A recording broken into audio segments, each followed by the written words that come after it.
Okay. So let's go ahead and get started. And if anyone joins us along the way, that's more than fine. So welcome everyone to your materials advising and registration webinar. So just to do a quick introduction, my name is Kara, and for this year, I am going to be your hub advisor. For the class of 2024, I advise electrical, computer systems, and materials engineering majors. So as long as you stick with one of those, then I'll be your advisor all year. If you ever end up choosing a different major in the School of Engineering outside of those, then you would transition to one of our other lovely hub advisors. So just to talk a little bit about how advising works in the School of Engineering, we have what we like to call a dual advising structure. So in your first year, your hub advisor, which is me, is going to be your main point of contact for all academic questions. So if you need help moving around your schedule, if you have questions about what classes go well together, if you have questions about minors, all those sorts of things, I'll be the main person that you talk to. There's also something that happens every spring while you're a student here called a SAM meeting, which stands for Student Advisor Meeting. And there's a hold on your account for registration every spring until we meet. Just that way, it's a way for RPI to make sure you're checking in and know your graduation requirements. So for your first year, you're going to be meeting with me. And then your second year through graduation, you'll be meeting with your faculty advisor. So a lot of people will often ask what the difference is between a hub advisor and a faculty advisor. And basically, hub advisors, our full-time job is to sit here, wait for you to ask questions, and meet with you. So that's all we do day in and day out. So in terms of logistics and planning, we've got you covered and can really help set up a good basis. And then where your faculty advisor steps in is they're the one that can still help with all things scheduling and planning related, but they also have that in-field knowledge. So as much as I might know the descriptions of your classes and hear about how they go from different students, I'm not a materials engineer. So for those types of questions like, I was in class and learned this cool thing and now I want to do some research with it, your professor is going to be the one who can tell you, hey, this is a person in our department who does that research. They can also help you pick higher level electives that fit your interests and those sorts of things where my expertise runs out. So you guys are actually in for a treat because this doesn't always happen, but your faculty advisor is actually here with us. So Professor Ozasik, do you want to say hello? Yes, I would like to. Okay, let's see if I can make you any bigger. That's okay. Don't worry about it. Okay. Hi, this is Rami Özışık. I'm one of the professors in Materials Science and Engineering Department. Normally, until a few years ago, actually, we were the only ones who were advising you, and then we would, if we had questions, we would reach out to other people. But this time, it's going to start with Kara. And if Kara needs help, she's going to reach out to me. And maybe later on, if I need help, I'll reach out to Kara. So it's going to go both ways. But if you have any specific questions that either you feel you need to ask someone within the department, or maybe Kara told you, I don't know the answer to that, you're always welcome to bother me. At some point, I think we should share, or we will share, or you might have been shared my name and contact information. So if you need to contact me, feel free to do so. Awesome. Thank you so much. So yes, I'll definitely make sure you all have your faculty advisor's information. And then this is way ahead, so don't worry about it now. But the Hub has started a new programming sequence every spring where we do something we call Cafe Hub. So, well, this was before social distancing, but we bring everyone together, have some snacks. Faculty advisors get to introduce themselves in a more casual setting. So we'll see what the spring brings, but at the very least, we'll be doing something to bridge that gap a little bit. Okay, so my goal for today is really to mostly leave time for you all to ask questions. So basically, I'm just going to do a quick run through of some of the resources you've all gotten, like the registration guides. Obviously, we made the whole thing, so I would recommend looking at the whole thing, but I'm just going to highlight a couple of things that I think you really would want to focus on leading up to registration. And then the one resource in your guide that I'm going to take you step by step is the planning sheet, which is a little more complicated without like step-by-step directions. So with that being said, let's head over to the guide.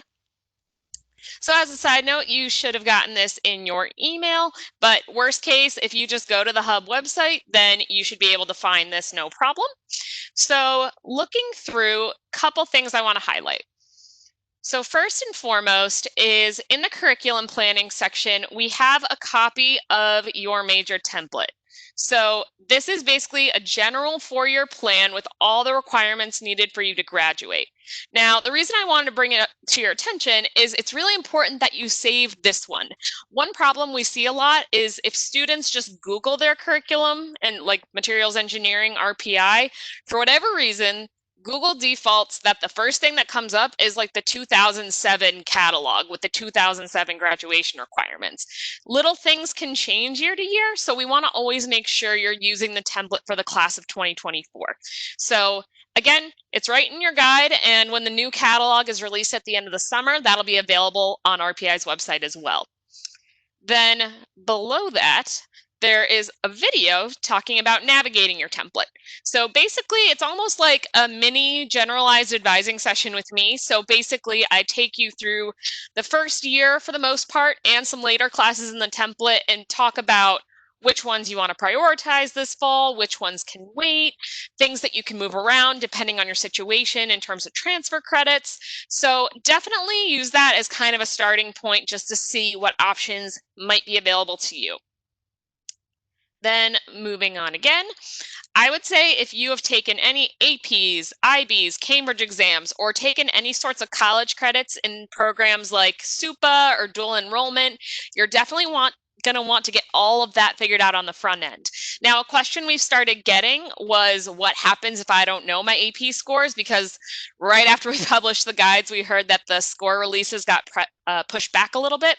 So my general recommendation, at this point, you need to get a 5 on an exam to get credit. So obviously that shows a pretty strong understanding of the material in that class. So I would say if you feel like 50% sure or better that you're going to get credit for a class, register accordingly. Assume it'll go well and you'll get that credit. You're going to have plenty of chances to change your registration. It's not just going to be open for like an hour when you go in, and before the semester begins, it all opens again. So if you, for some reason, end up in a situation like you thought you had credit for Calculus 1, so you registered for Calculus 2, and then you get your score and realize that you don't have Calc credit, that's fine. We could always go back and change it later. Just give it your best guess for now. So definitely take some time. There's a video walking you through exam credits. Each of these images is clickable and will bring up a full chart that'll tell you every test, what score you would need, and what course you would get at RPI. And then college transfer credits definitely work. They're just a little more confusing to figure out sometimes. So this video would walk you through, if you have any credits from another college, how to get them here, how to start figuring out how they can work. And then 2 more things I'll highlight here.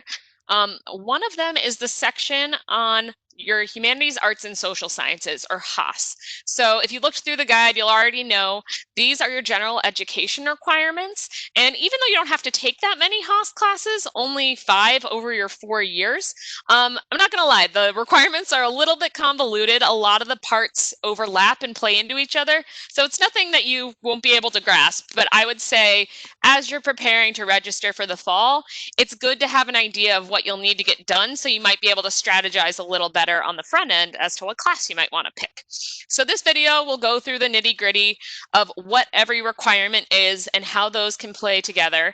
And then these links are going to give you the rest that you would need. So for example, if you've watched it, you've heard about integrative pathways. We have a link here that'll take you to the description of every single pathway. We have this link if you're looking for an IHSS class, it'll tell you all the course descriptions. So it's all there. Take some time to look before you go to register. And the last bit of this that I'll highlight is obviously the how to register section. So the logistics are obviously pretty important, and depending on whether you prefer to watch videos to learn or read, we've got both here, but just for the sake of simplicity, I'll highlight our videos. So YACS, or YACS, is going to be your course like schedule building tool. Now, as you'll hear about in the video, YACS is wonderful for visualizing things, but it's not 100% in real time in terms of seat availability. So the video gets into how to work around that and use YACS and SIS, which is down here. SIS is the student information system, and that's where you're actually going to register.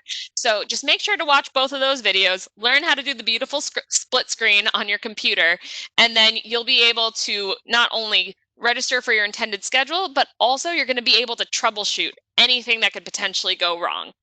So again, make sure to take your time looking through the registration guide, but if you need to know like what's my refresher, what do I have to look at the night before I register, I would say those 5 points are my big take homes. So last thing we're going to go through with me talking at you is going to be the materials engineering planning worksheet. So I'm just going to click over to Microsoft. And basically, the goal of this paper is for you to find every possible class you could take this fall. In any given semester, there is rarely, if ever, just one schedule that you can take to be on track for graduation. There's almost always little things that we can move around or change, whether it's just for your personal preference, or sometimes things conflict or fill up, and it's very rarely the end of the world. There's often something we can do about that, right? So just to kind of walk you through how this works, it's important to know what credits you're bringing in before you start this. So if you're planning to work through this before registration, I would say write down any credits you think you're bringing in from APs, IBs, so on, and then use that to fill this out. So first, I would say pretty much anybody who can fit it in their schedule, take Materials 1200 this fall. It's the department's class where it's their intro to the department, all the cool things you can do in your field. It's 1 credit. Everyone tells me it's really fun and not stressful at all. So it's not like a prerequisite for another class. So if for some reason it just can't work with like your section of chemistry or something, don't panic. But as long as it fits in your schedule, I 100% want you to put that in your fall. Then moving on, chemistry or Chem 1100 is going to be really important for you all. It's going to be the prerequisite for materials science, which is ENGR 1600. And based on the name of your major, I'm sure you can imagine that that's a very important class in terms of setting up some sequencing for your sophomore classes. So if you don't have credit for chemistry already, go ahead and plan for that. That's going to be non-negotiable. If you do already have credit for chemistry, you could consider jumping into material science. Now, I would say that's a pretty tough class. I have had students take it first semester and do okay, but I would want to put it on your radar that it is pretty challenging. So if that's something you're considering, reach out to me to chat about it. That way we could just make sure the rest of the semester that you're planning doesn't have anything else where I'd be like, oh, yikes, don't do those together. Then May I moving say along. something? Oh, sure. So engineering 1600 material science course has some lab component to it. So that might be part of the challenge. But if you don't have any lab courses this semester, in the first semester, consider taking that instead of loading multiple lab courses in the spring. Okay, so that might be something you might want to consider. Yeah, I would say that's definitely good advice. And then speaking of science courses, so moving on, the next thing on the template is technically Engineering 1100 or Intro to Engineering Analysis. So obviously being in the first semester on the template, you're more than welcome to take that right off the bat. However, generally what we've seen in the hub is this class ends up being kind of like an applied engineering physics type of course. So a lot of our students who might not have had a college level physics background of any sort, whether it's again dual enrollment, AP, sometimes find that they struggle a bit with that class. So in the materials curriculum, there is absolutely no problem with flip-flopping those. So if you'd rather take physics 1 in the fall to get that foundation and then take intro to engineering analysis in the spring, that's totally fine. So generally my recommendation is without a physics background, possibly switch those. But again, you could do either. There's no prerequisites. Then your math course is probably the most straightforward. So if you don't have math credit, take Calculus 1. If you've brought in credit for Calculus 1, move on to Calculus 2. And if you've brought in credit for both of those, then you can move on to Intro to Differential Equations. Material science is one of the very few engineering majors where you do not explicitly have to take multivariable calculus. However, if that's something you're interested in, further down on the sheet, we'll talk about how you can move that in. I need to chime in here. Oh, okay. Is that a new? This is Has that changed? important from your. No, it didn't change. You said exactly the right things. I have 2 things to say. One, over the years, I have been an advisor, undergraduate student advisor for many years, and we have met with other advisors every year regularly. One thing that you must absolutely make sure to take is Calculus 1. If you have no calc credits, don't not take Calculus 1 this semester. Don't delay to the spring. You must take it the first semester, or you must have an AP or transfer credits for it. So that's the first statement. Yep. The second one, it is true, Kara is true, is right. You do not need credit for multivariable calculus. I teach one of the required materials courses in the department. It is thermodynamics of materials. And over the years, my students have told me those who have taken multivariable calculus do much better in thermodynamics. Those who didn't have much higher time, much harder time, excuse me, in thermodynamics, because everything we do in that course is differential calculus. So that's all I wanted to say. Gotcha. Well, thank you for chiming in. So yeah, as I said, while it's technically not required, I would say it's definitely recommended. So we might as well jump ahead, doesn't matter. So one of the requirements that you all have to take at some point is your science elective. So it's very, very broad as to what can count. It's basically any 4-credit class in one of the departments listed on the sheet that isn't already required for your major. I would say that multivariable calculus is probably the most popular choice that I see students make. Some common other things I'll see are credits for introduction to biology or chemistry too, but I would really say by and large, multivariable is probably the most popular. So just something to keep in mind. And again, if you're at the point where you can take multivariable or differential equations in your first semester, you're way ahead of the game. Don't panic, you can't mess it up. We can always talk about which one to pick, but just wanted to put that on all of your radars. Then last thing on the top half here is a Haas class. So we have those in the guide. You can learn about how to pick one.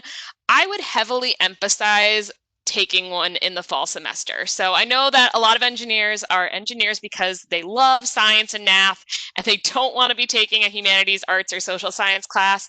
And I get that. But I would say that regardless of how well you did in high school, coming to RPI is definitely going to be an adjustment. And that adjustment is 99 times out of 100 made easier if you have a little bit of balance and take that Haas class in your first semester. So basically, once you hit 16 to 17 credits on this sheet, you can kind of consider that your plan A, your primary plan that you're going to register for if everything goes to plan, if everything goes the way you want it to.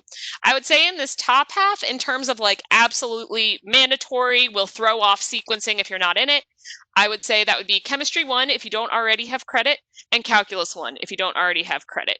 These other things we can figure out if needed. So moving along, if you need more classes from here or just need backups, then bottom half has got you. So physics 1, as we talked about before, absolutely could be moved up. If you have credit for physics 1, you could technically take physics 2. That one, kind of like material science, has a lab and is known to be pretty challenging. So again, it's definitely on the table. Just if you're thinking about it, make sure we're thinking in the context of all the classes you're picking this fall. Then there's some 1-credit classes along the way. The material science department slates them in sophomore year on your template, but they are fair game at any time. So if for some reason you would like to do them now, you can.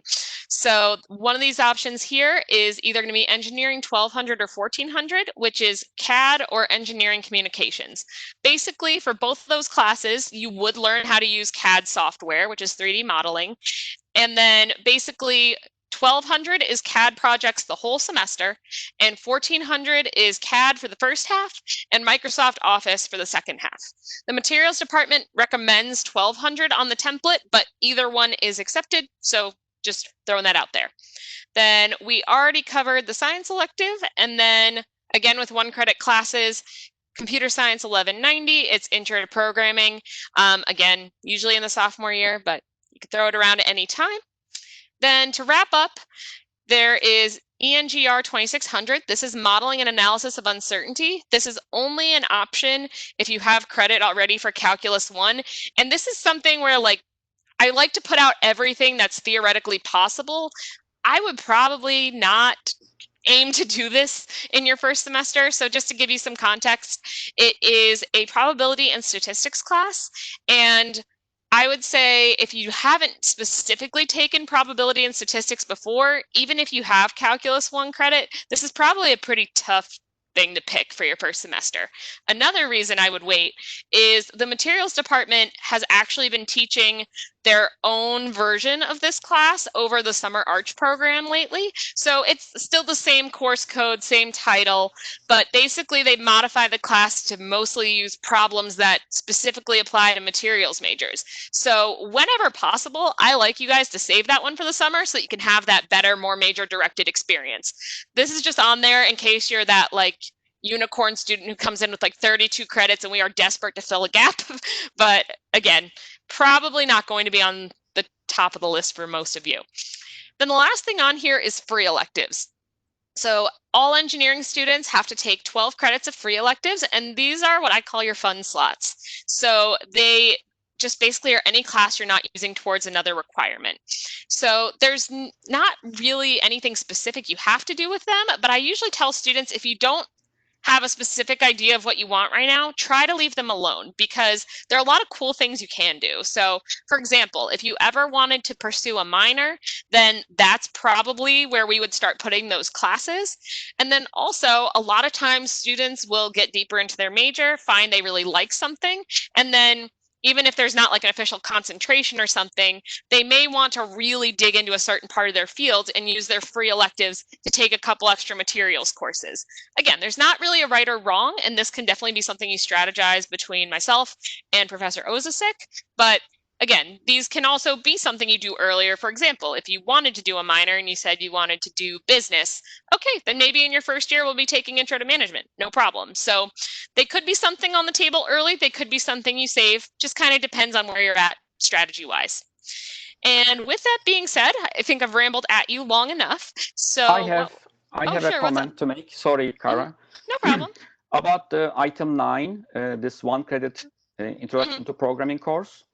If you intend to do a minor in computer science, then you will have to take computer science 1 and maybe computer science 2. But if you are going to take computer science 1, you do not need to take this 1 credit introduction to programming course. Yes. And you can't actually. If you take computer science 1, which is a 4 credit course, you can't take this course anymore.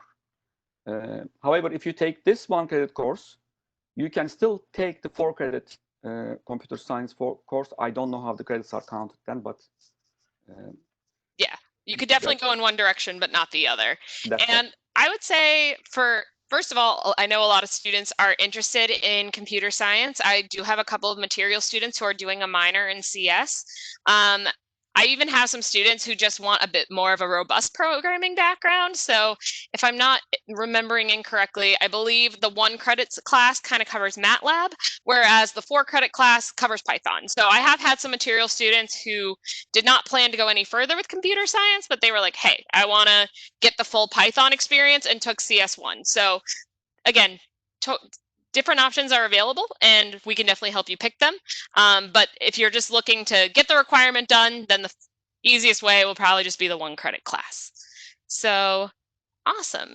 With that all being said, I'm going to stop sharing my screen. And then now is just time for questions. So let's see. For any students watching, if you have a question, go ahead and type it into the chat. So if you just mouse over the screen where you see faces, there will be a chat bubble, and then you can just type to the side. So I'll give a little pause. So if you have anything, you can type in. There is only 3, or how many are we right now? 4 or 5. So we got 3 students. Yep. Yeah, you can just unmute yourself and ask us the question too. Yeah, that's also fine. I'm used to usually doing this with my much huger majors where pandemonium. That's right. Materials you have to be careful. I say you guys have a small department, but trust me, it's a blessing. It is a blessing. You'll see this pretty quickly. After the first year, you'll learn that this is a blessing. Yes, absolutely. Awesome. So any questions from the students? Looking like we're quiet. Yeah, hi Kara and hi Professor. Rami. Sorry, Rami. cannot pronouncing it. Rami. All this. Yeah. Hi Rami. So I have a small question about AP credits. Like sure. You mentioned, we are able to use our AP credit to cover some of the courses, but for some courses like chemistry, do I really need to like skip it? Like, I think it's chemistry a pretty important aspect in material science, so maybe it's better for me to learn them again or something. No. If you have AP credits for chemistry, please use it.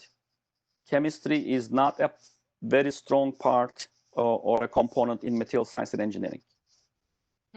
I would also say at this point, I'm sure some of you realize that requirements for AP scores and stuff have changed for your class. So I would say, unless you're completely shocked that you got a 5, like have no idea how that happened, then generally to me that shows a pretty deep understanding of what you've taken.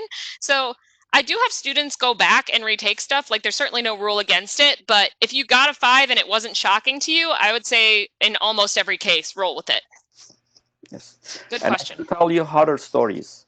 I can tell you stories where students come in with Calc 1 credit, AP credit, take Calc 2, do bad, and then go back and take Calc 1. That's not going to help you. If you fail Calc 2 for some reason or do very bad, don't go back to Calc 1. Just redo Calc 2. You're already done with Calc 1. So over the years, my experience has been, if you have AP credits, use them. Definitely. Good question. What else can we help you all with?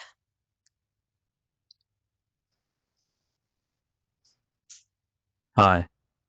Hi. Oh, okay, cool. So, my question is, do you have any idea how many of our classes will be online versus in person? Because I know I read the 60 student limit for online classes, and I assume a lot of our general classes like Chem 100 or Chem 1100 and Calc 1 would probably be online because they're big lecture hall type classes. Good question. So it's not going to be as much as you think. So actually, why don't we not guess and I'll just roll over to Sis. So for example, one thing I'm thinking off the top of my class is one thing RPI is amazing at is our math classes are always small. So I would say pretty much 0 chance that your math class is going to be online. And then even some of the things like physics, like let's just kind of bop around some of these as an example. I'll turn my screen share back on. Let's see.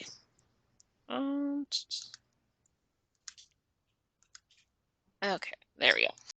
So let's see. Why don't we just kind of roll down that typical template schedule? So for materials 1200, that's going to be in that middle ground here. So that, again, every class is going to be kind of run a little differently because faculty still have the ability to design things, but the general stratification that the president laid out in the town hall was any class 30 people or less is going to be fully in person. 30 to 60 students, it'll be hybrid. So that could mean that you meet in person like half the time per week, or there's some things in person and then some things online. That's probably going to be where you see the most diversity in terms of how people handle it. And then 60 or more is all online. So with that in mind, it looks like materials engineering would probably fall into more of the hybrid type situation. Then looking at your math classes. Sometimes this is a little slow, as I'm sure you've all learned. Mm-hmm. These are, so they haven't populated the seats into Calculus 1 just yet because basically with a lot of the classes you all register for, like Calculus 1 or those first year inquiry classes for Haas, registrar purposely doesn't put seats in them while the upperclassmen can register so they don't steal them. But I would say you're going to probably find most calculus classes are going to be like roughly 20 students or less, maybe a little wiggle room here and there. And then if we want other examples, let's see. So for calculus 2, those are all around 30. Multivariable and differential equations, I think you're going to see roughly the same. So let's see, we'll do like 1 or 2 other examples. We'll go over to chemistry. Yep, so the chemistry would probably be online. These are looking to be about 60. There's a couple sections that are 30, which is interesting. And then let's see, I think where you're going to see a lot of variation is probably honestly going to be in some of the Haas options. So if you're focusing on the IHSS courses, which I think is good, you will find that most of these are 19 students or less. So those will be your typical in-person type of classes. However, I would say, weirdly enough, in the math and sciences, there really aren't too many of those big lecture hall classes. Where I'll see that a lot is things like Principles of Economics. This class is 150 people. I've seen it be bigger than that. I've also seen for Introduction to Psychology, that class often a couple hundred students. So I would say with the standard classes a material student will take, I think there's going to be at least some of your experience that's online, whether it's in hybrid or 1 or 2 classes that are fully online. But I think just between math and a Haas, it's like just between those things, I think the odds are good that at least half of your classes will be normal, for lack of a better word. Okay. Good Great. question. Thank you. No problem. Good question. Let's see. Gonna turn the share Kara, off. I assume, I have a question. I assume that the institute at some point is going to advertise which courses are online, which courses are hybrid, and which courses are in person, right? So students will learn that at some point. It's not going to be a guesswork. Yes, at some point you guys will all get access to something called LMS, which is the learning management system. You'll hear friends from other schools call it Blackboard. So that's going to be the online portal where your professors will post the syllabus for their classes. They'll post all sorts of announcements and information. So once you've registered for classes, I don't know exactly when the LMS begins to load. I think that'll be more in August when the courses start uploading there. But you will have a full syllabus that tells you every last detail about your class, from how it's being held to what days your quizzes and tests are. So the information will come, but sadly enough, I can't really say we know too much more than you all do. The town hall was probably the most comprehensive thing that's gone out. Awesome. What else can we help with? Okay, what is Degreeworks and how do we use it? Some upperclassmen are talking about how it can be useful. Okay, so Degreeworks is basically what we call your degree auditing software. So it keeps track of what you have already completed for your degree and then tells you what is left. I would pull it up to show you, but I can't do that without pulling up an actual student, so we won't do that to somebody. But basically, it creates a checklist. So anything that's done will be checked off in green. Anything you're currently taking will be like a blue squiggle to show that it's in progress. And then anything that you haven't taken and aren't currently in will be in red. So it's just kind of helpful for keeping track of where you're at.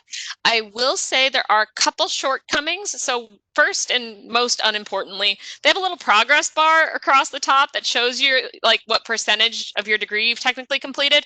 I've seen freshmen where it says like 85%. I don't know how it calculates. So ignore the progress bar, just keep an eye on what classes you have. And then the other thing I'll say that's tough is it's not very good with your Haas requirements. So it's not very good at understanding when things can count in more than one place.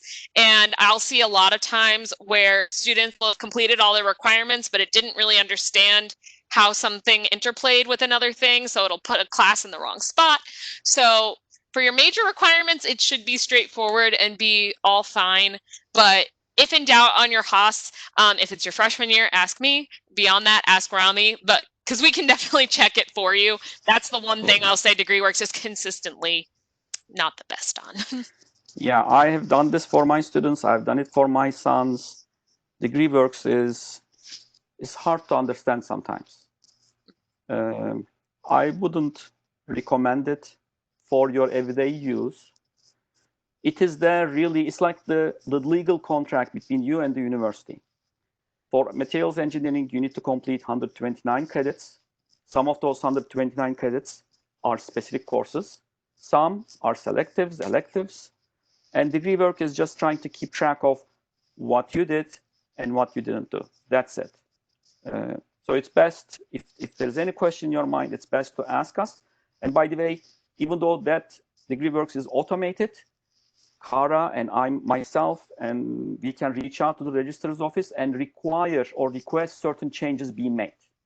So that's how we fix these issues when they arise. So there is no need to worry about if you see something wrong there.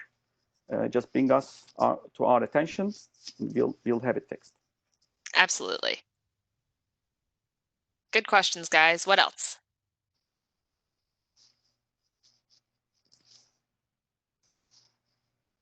Give it another couple seconds. When is their registration? Registration is going to start, let's see, the advising period is through July 8th. So I believe they all start registering the week after, but let me just triple check to make sure I'm not putting my foot in my mouth. So let's see. All right, timeline.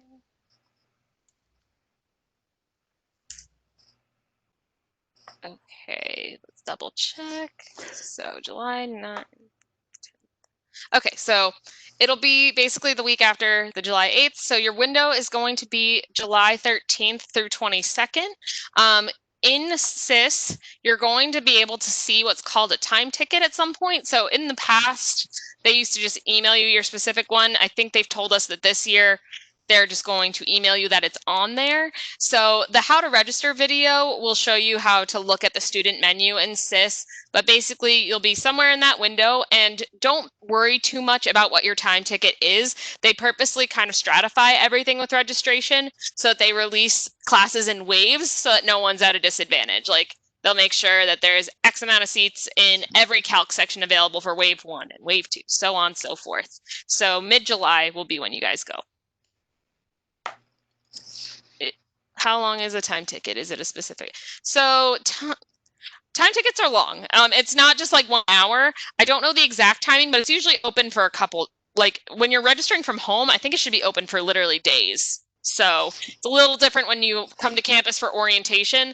I think a lot of the turning things on and off is not going to be the case this summer just because of everything being different. But definitely don't panic that like if you're busy for that hour, you won't be able to register. And during your registration, can you on demand add, drop, make as many changes to your registration as you want? Absolutely. So basically there are no limit. I mean, obviously limits exist in the sense that if you try to register for a class where you don't have the prerequisite, or it's totally full, or it conflicts with another class, if you watch the how to register video, we cover all those errors, why they happen, and how to fix them. But basically there is no limit. You can add and drop things as much as you want.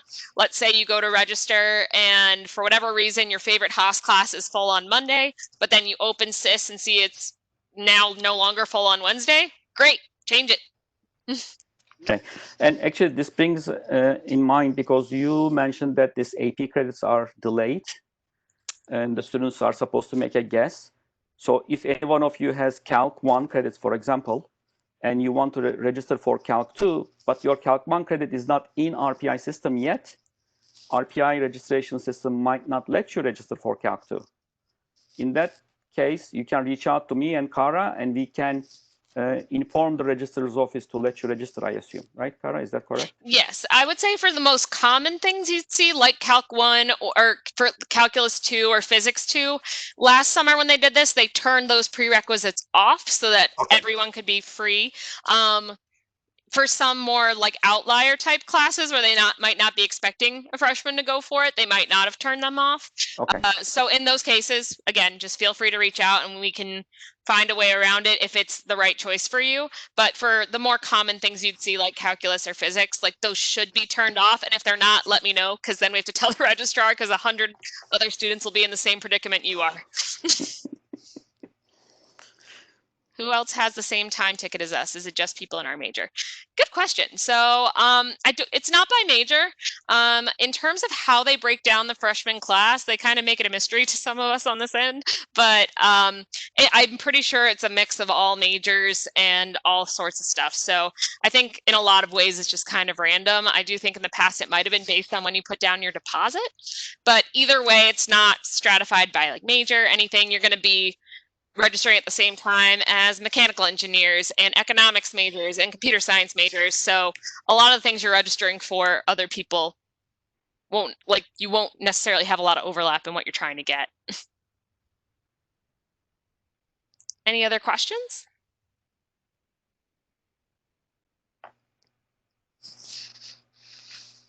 Okay, well, it's been lovely hanging out with all of you. So if anything comes up, you are always welcome to reach out to me and Rami. So I'll go ahead and type our emails in the chat real quick, just so if you need anything, you should be able to find it. So let's see. And then if something comes up where you'd rather ask questions live, I'm doing another one of these next Monday at 9 a.m. And if you're in a situation where you want to chat one-on-one and have an advising appointment, that's also more than welcome. My calendar has been very free lately. So if you've got like a wacky idea for some crazy duel you want to do, or just have like a bajillion credits and have no idea how to apply them, cool.